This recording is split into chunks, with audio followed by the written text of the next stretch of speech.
본문은 출애굽기 24장 말씀입니다. 구약 119면에 있는 출애굽기 24장 말씀입니다. 1절부터 8절까지의 말씀을 저와 성도님들이 한 절씩 교독하도록 하겠습니다. 제가 먼저 읽겠습니다. 또 모세에게 이르시되 너는 아론과 나답과 아비후와 이스라엘 장로 70명과 함께 여호와께로 올라와 멀리서 경배하고 너 모세만 여호와께 가까이 나아오고 그들은 가까이 나아오지 말며 백성은 너와 함께 올라오지 말지니라. 모세가 와서 여호와의 모든 말씀과 그의 모든 율례를 백성에게 전하며 그들이 한 목소리로 응답하여 이르되 여호와께서 말씀하신 모든 것을 우리가 준행하리이다. 모세가 여호와의 모든 말씀을 기록하고 이른 아침에 일어나 산 아래에 제단을 쌓고 이스라엘 12지파대로 12기둥을 세우고 이스라엘 자손의 청년들을 보내어 여호와께 소로 번제와 화목제를 드리게 하고 모세가 피를 가지고 반은 여러 양푼에 붓고 반은 제단에 뿌리고 언약서를 가져다가 백성에게 낭독하여 듣게 하니 그들이 이르되 여호와의 모든 말씀을 우리가 준행하리이다. 모세가 그 피를 가지고 백성에게 뿌리며 이르되 이는 여호와께서 모든 말씀에 대하여 너희에게 세우신 언약의 피니라. 아멘. 우리는 살아가면서 크고 작은 약속을 하면서 살아갑니다. 어릴 때에는 새끼손가락을 걸고 어른이 되면 도장이나 서명으로 약속을 합니다. 오늘 본문은 이스라엘 백성이 하나님과 약속을 맺는 장면이 기록되어 있습니다. 하나님께서 누군가와 약속을 하신다는 것도 매우 특별한 장면이지만 그 약속을 맺으실 때에 선택하신 증표가 조금 특별합니다. 바로 피입니다. 피를 제단에 뿌리기도 하고 이스라엘 백성에게도 뿌리는 장면이 등장하는데 상상해 보면 조금 낯설거나 무섭게 느껴질 수도 있는 것 같습니다. 왜 하나님께서는 꽃이나 반지 같은 아름다운 상징이 아니라 피를 사용하셨을까요? 여기에는 아주 깊고 놀라운 은혜가 숨겨져 있습니다. 오늘 함께 말씀을 살펴보면서 이 피로 맺어진 언약의 의미와 또 우리의 삶에 주시는 소망의 이유를 발견하는 시간이 되기를 주님의 이름으로 축원합니다. 다시 본문으로 돌아가 보겠습니다. 오늘 출애굽기 24장은 하나님과 이스라엘 백성이 시내산에서 공식적인 언약을 맺는 장면입니다. 애굽의 종살이에서 해방된 이스라엘이 하나님의 백성으로 새롭게 태어나는 감동적이고도 역사적인 순간인 것입니다. 하나님께서는 이 언약을 통하여서 이스라엘 백성을 자신의 백성으로 삼으시고 그리고 나는 너희의 하나님이 되겠다고 온 세상에 알리셨습니다.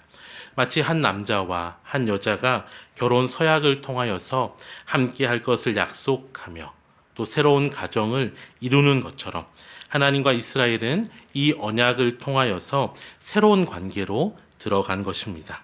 이 거룩하고 소중한 언약을 조금 더 자세히 들여다보면 왜 피가 그렇게 중요하게 사용되었는지 그 이유를 좀 더 분명히 알 수 있습니다.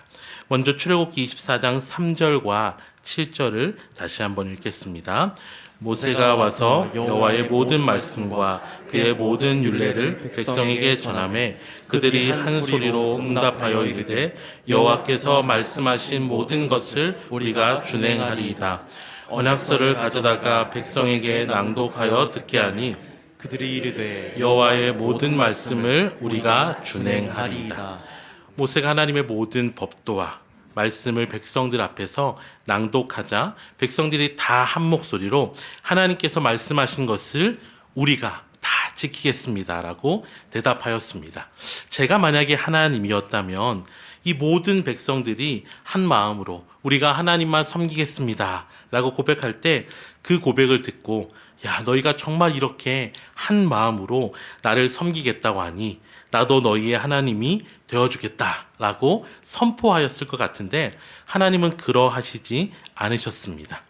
백성의 고백이 있은 후에 모세는 소를 잡아서 번제와 화목제를 드리고 그 짐승의 피를 받아서 절반은 하나님의 임재를 상징하는 제단에 뿌렸습니다.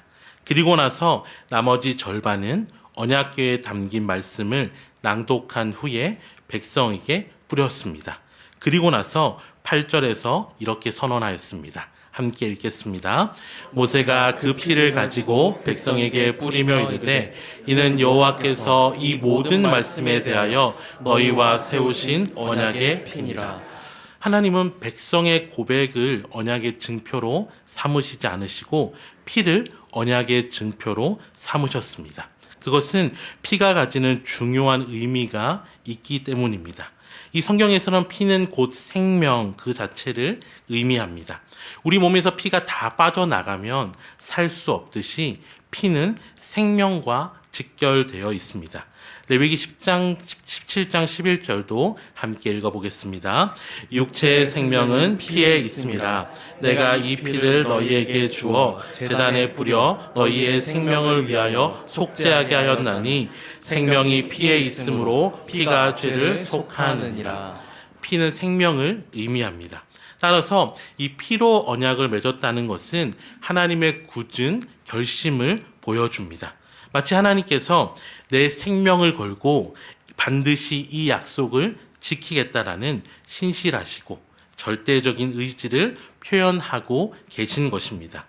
더 놀라운 것은 이렇게 하나님은 자신의 모든 것을 걸고 이 언약을 이스라엘 백성과 하시면서 내가 너희에게 내 생명을 걸고 이 언약을 맺고 있으니 너희도 목숨을 걸어라 라고 요구하신 것이 아니라 죄 없는 짐승의 피를 대신 흘리게 하셨다는 것입니다.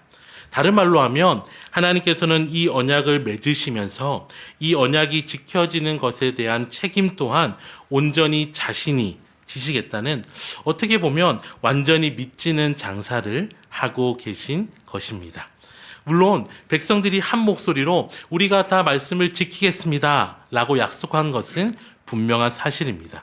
하지만 출애굽기를 조금만 더 넘겨보면 32장에 율법을 받으러 산에 올라간 모세가 더디 내려올 때에 백성들은 그새를 참지 못하고 금송아지 우상을 만들고 이것이 우리를 애굽에서 인도하여 낸 우리의 신이다 라고 외치면서 언약은 헌신짝처럼 저버리는 큰 죄를 짓고 맙니다. 언약을 맺을 때 뿌려졌던 그 피가 채 마르기도 전에 이스라엘 백성은 하나님과의 거룩한 언약을 깨뜨린 것입니다.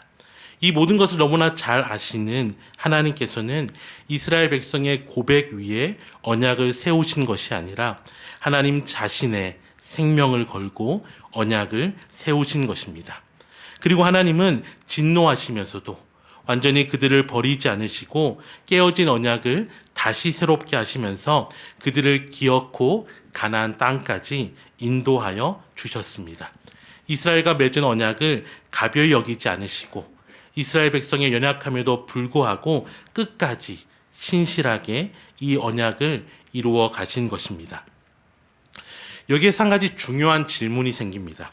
시내산에서 맺은 이 언약이 그렇게 중요하다면, 그리고 하나님께서 짐승의 피를 통해서 그 언약을 보증하셨다면 오늘날 우리는 왜 더 이상 피의 제사를 드리지 않는 것일까요?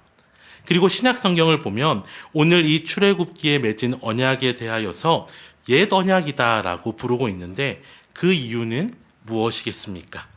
이 질문에 대한 답을 찾기 위해서는 예수님께서 십자가에 달리시기 전날 밤 사랑하는 제자들과 마지막으로 식사를 나누시던 다락방으로 가보아야 합니다. 예수님께서는 제자들과의 마지막 식사 후에 잔을 드시고 제자들에게 말씀하셨습니다. 누가복음 22장 20절 말씀을 함께 읽겠습니다. 저녁 먹은 후에 잔도 그와 같이 하여 이르시되 이 잔은 내 피로 세우는 새 언약이니 곧 너희를 위하여 붓는 것이라. 예수님께서는 자신의 거룩한 피로 새 언약을 세우신다고 분명히 말씀하셨습니다. 출애굽기에 맺었던 언약, 옛날 언약이 짐승의 피로 맺어진 언약이었다면 예수님께서 말씀하시는 새 언약은 감히 비교할 수도 없는 하나님의 독생자이신 예수님의 보배로운 피로 맺어진 언약임을 선언하신 것입니다. 그런데 왜 굳이 새 언약이 필요했을까요? 무언가 부족한 것이 있었을까요? 히브리서 10장 4절 말씀을 함께 읽어보겠습니다. 이는 황소와 염소의 피가 능히 죄를 없이 하지 못함이라.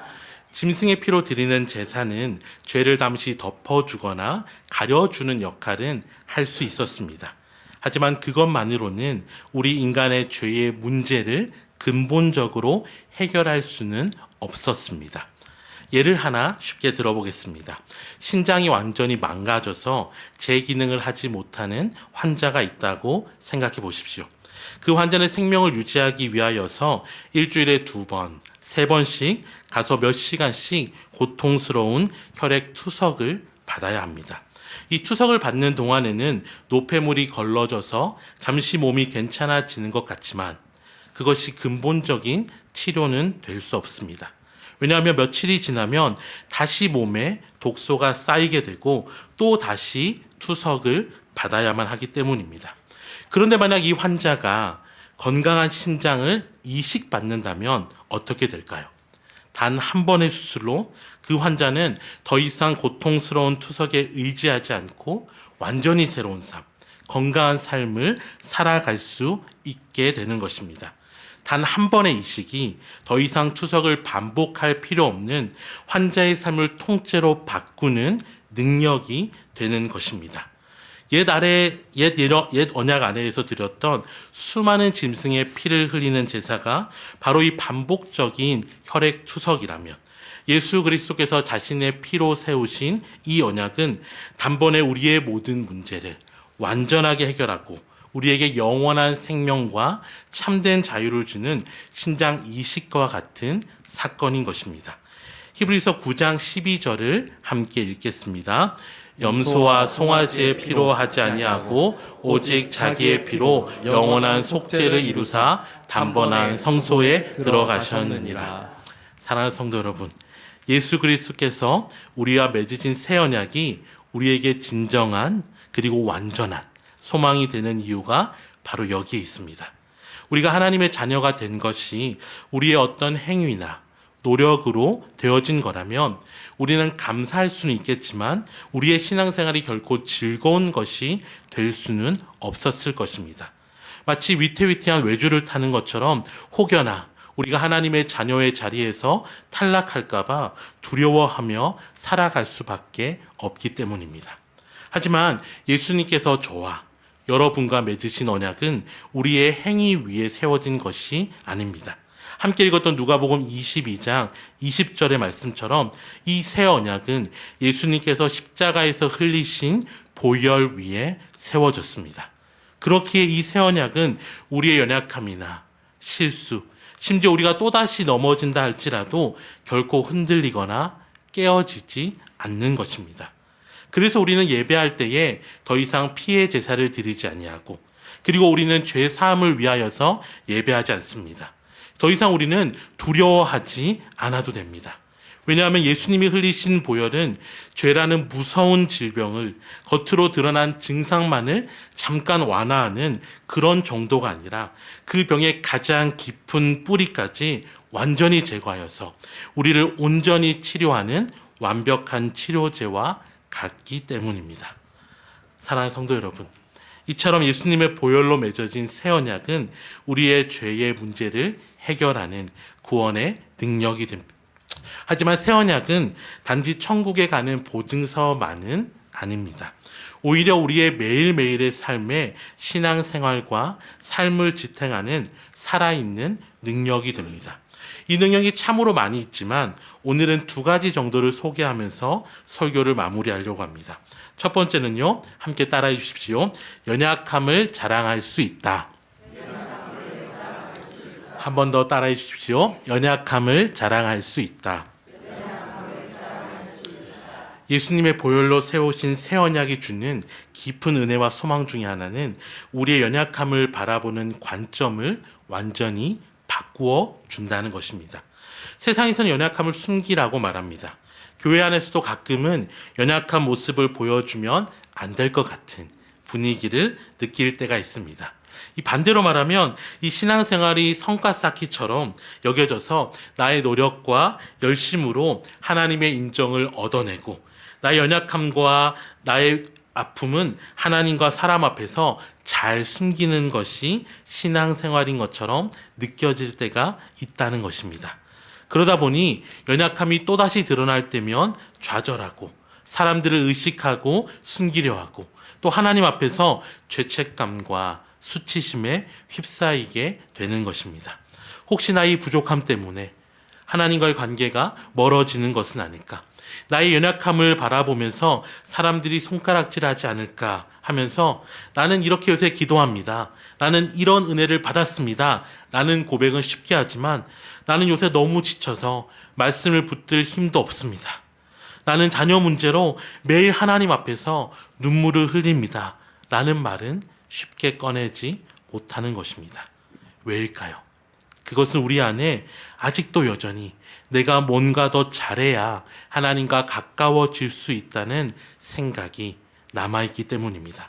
연약하며 하나님께서 실망하실 것 같고 넘어지며 하나님이 나를 떠날까 두렵기 때문입니다. 하지만 사랑하는 성도 여러분, 계속해서 말씀드렸듯이 우리의 자녀됨은 우리의 행위나 능력, 우리의 열심에 근거하지 않습니다. 우리의 공로는 1%도 없습니다. 이 언약은 예수님의 피로 전적으로 이루어졌고 이 언약이 영원히 유지되는 것도 오직 하나님의 신실하심으로 끝날까지 이어지는 것입니다. 그래서 우리는 연약함을 숨기지 않아도 됩니다.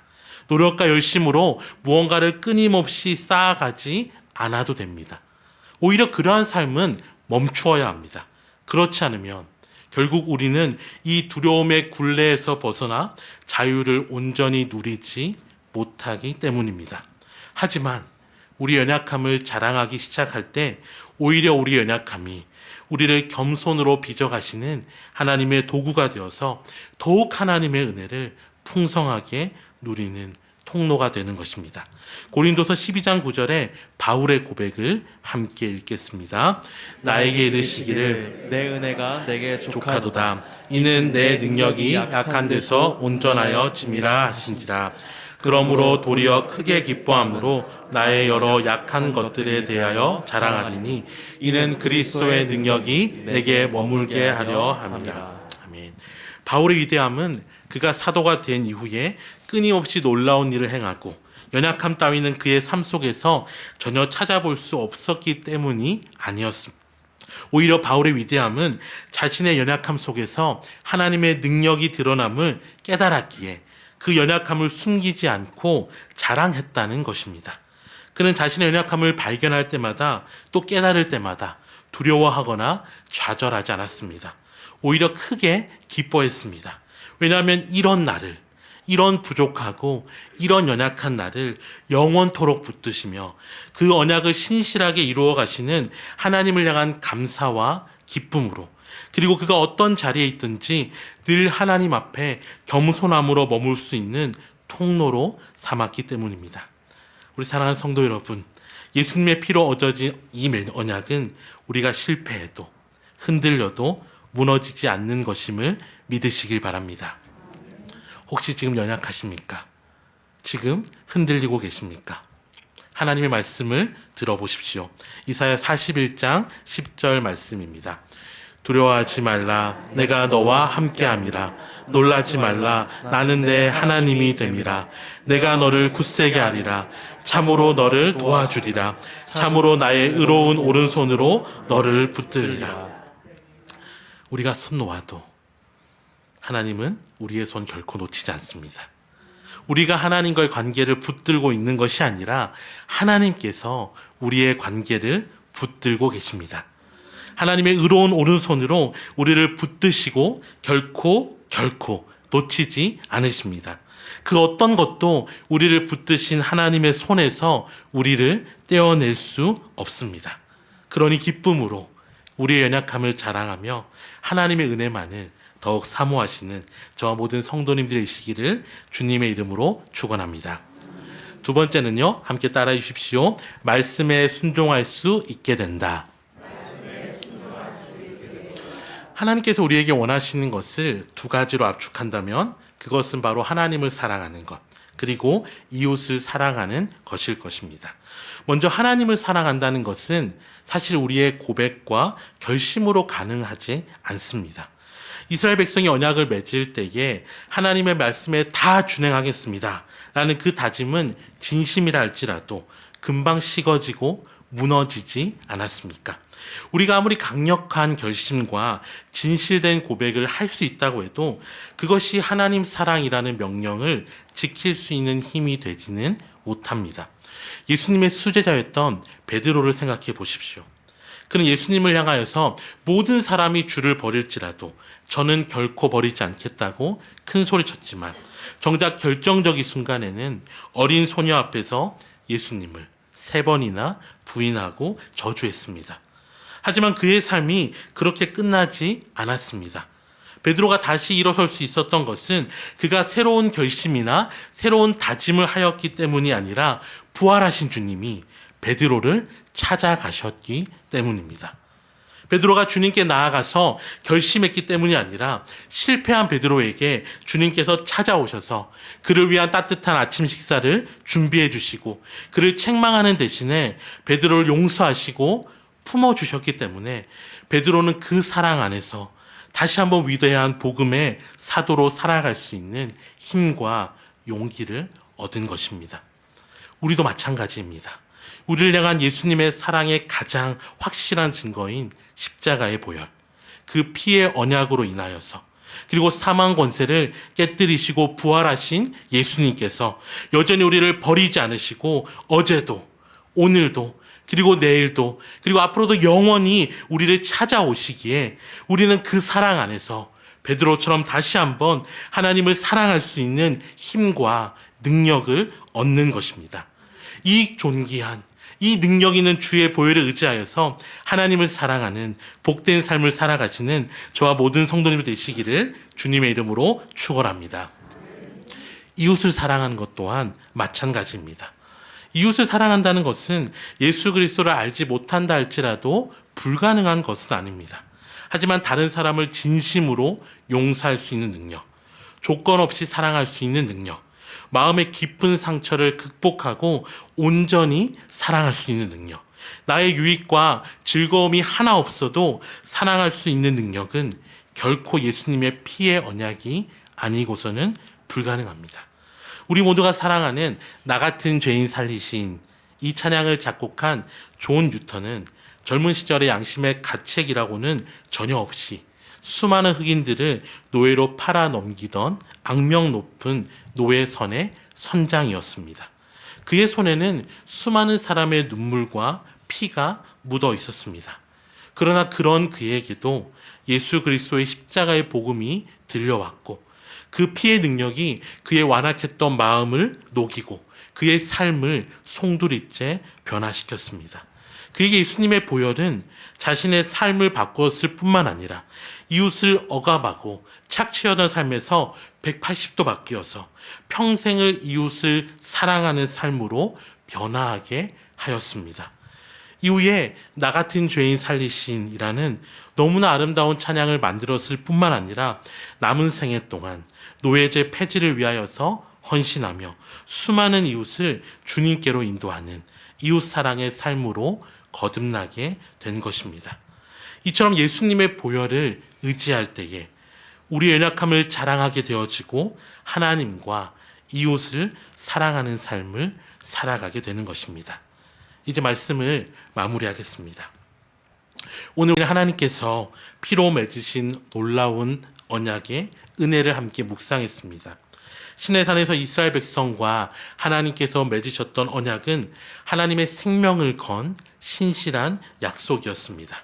그리고 그 언약은 예수님의 보배로운 피로 세우신 새 언약 안에서 완성되었습니다. 예수님의 피는 우리의 죄를 단번에 씻으시고 우리의 연약함과 실패에도 불구하고 결코 흔들리지 않는 하나님의 사랑을 보증하는 것입니다. 사랑하는 성도 여러분, 혹시 연약함과 아픔으로 흔들리고 계십니까? 무엇으로 여러분의 연약함과 아픔을 이겨내려 하고 계십니까? 그 가운데 하나님의 손길을 느끼고 계십니까? 사랑하는 성도 여러분, 주님의 보혈로 나아오십시오. 예수님의 보혈로 맺어진 이 언약을 의지하면 이 언약은 결코 깨어지거나 변하지 아니하는 것입니다. 우리의 인생의 가장 음침한 사망의 골짜기와 같은 곳을 우리가 다닐지라도 예수님은 우리를 붙드시며 우리 연약함을 변하여 자랑이 되게 하시고 하나님을 사랑하고 이웃을 사랑하는 복된 삶으로 우리를 이끌어 주실 것입니다. 인생이 내 마음대로 되는 것 같을 때에는 하나님을 찾지 않다가 우리의 삶이 어려워질 때에는 하나님을 찾아서 죄송하고 또 민망할 때도 있지만 사랑하는 성도 여러분, 하나님은 결코 우리를 비난하지 않으시고 또 부끄럽게 하지 않으시고 오히려 그런 우리를 얼싸 안으시고 품어주시며 끝까지 사랑하고 지켜주시는 하나님 되심을 믿으시길 바랍니다. 예수 그리스도의 피로 맺어진 이 언약을 의지하는 누구든지 그 능력 안에서 반드시 회복될 것입니다. 베드로를 붙드셨고 존 뉴튼을 바꾸셨던 이 하나님께서 저와 여러분과 반드시 세상 끝날까지 함께 하시며 세임 주시며 인도하여 주실 것입니다. 예수 그리스도를 바라보십시오. 예수 그리스도를 선포하십시오. 예수 그리스도를 붙드십시오.